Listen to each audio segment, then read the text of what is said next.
Hindi ko na siya nakakausap. Very weak. Hindi niya na kilala kami. Ang kinakain niya, isang kutsara, hindi niya pa maubos. Talagang pinipilit ko siya. Paggabi, hindi ako natutulog. Kasi binabantayan ko kung humihinga pa siya. Imagine, stage 4 ng CKD. Ako si Carmina Lipuyo, taga Bicol. Dad ko po, may 79. Hindi siya nag-undergo ng dialysis. Imagine, stage 4 ng CKD. So, nung dinala siya dito sa Manila ng kapatid ko, hindi ko na siya nakakausap. Very weak. Hindi niya na kilala kami. Ang kinakain niya, isang kutsara, hindi niya pa maubos. Talagang pinipilit ko siya. Imagine, kuminsan paggabi, hindi ako natutulog kasi binabantayan ko kung humihinga pa siya. Imagine, nag 140 ang BP, tapos biglang 95. So, talagang worse. Normally po ang CKD, ang ano niyan is dialysis. So, nakakaawa po pag pinag-dialysis yung mga bata o matatanda. So, talagang sabi daw, isang kutsara na lang ang pwedeng inumin na tubig. Hindi makain yung mga dapat kainin, nagiging maitim daw. So, I don't want to see that to my mom. Browse ako ng browse sa Facebook. Kahit ano-ano, syempre, we want to make ourselves busy.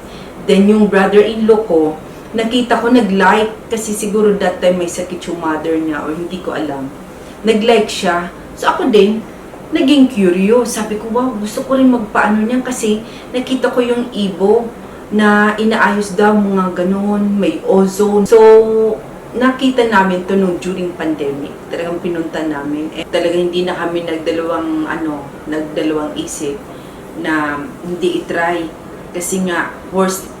So, ngayon, nung nag-ibo siya, una nag-vitamin C siya. Dahil kailangan tumaas muna yung immune system niya kasi sobrang hina niya. So, hindi ka pwedeng mag-ibo na mahina yung resistensya. So, mga 2 session yun. September siya dumating. And then, once a week yun. And then, after ng 2 session, ginawa ni Doc na pinag-NAD na rin. And at the same time, nag-ibo. So, mga 3 session ng ibo. Medyo may, it's really expensive.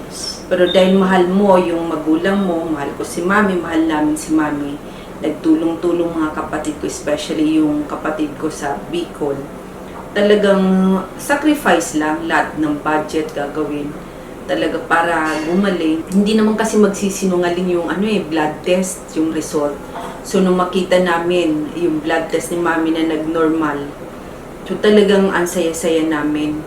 Kasi kagaya niyan ngayon, next week, uwi siya ng Bicol. Mag-isa na lang siya. So, ibig sabihin, nagagawa niya na yung mga normal niyang gusto niyang gawin. Na nakakapagsimba na siya na mag-isa. So, dati talagang kailangan kahit mag-CCR, iihi lang kailangan mong bantayan. So, we are really thankful kay Doc, sa mga tao dito, sa mga nurses din. Kasi hindi siya iniiwan, hindi nangingitim yung mga braso niya. Kasi daw maganda daw mag-alaga yung mga nurses. And then, kay Lord syempre. Kasi syempre, yung faith namin kailangan maging strong that time. So yun. Malaking tulong ang HICC sa mga katulad na may mga sakit. So we highly recommend, hindi po kayo magsisisi. Kasi, ang pera nakukuha, pero yung buhay ng tao, hindi napapalitan. We advise you, we recommend you, and we are inviting you to try Ibo dito sa HICC para sa may mga sakit na CKD. Try nyo po. Konting budget lang po, pero at least may pag-asa.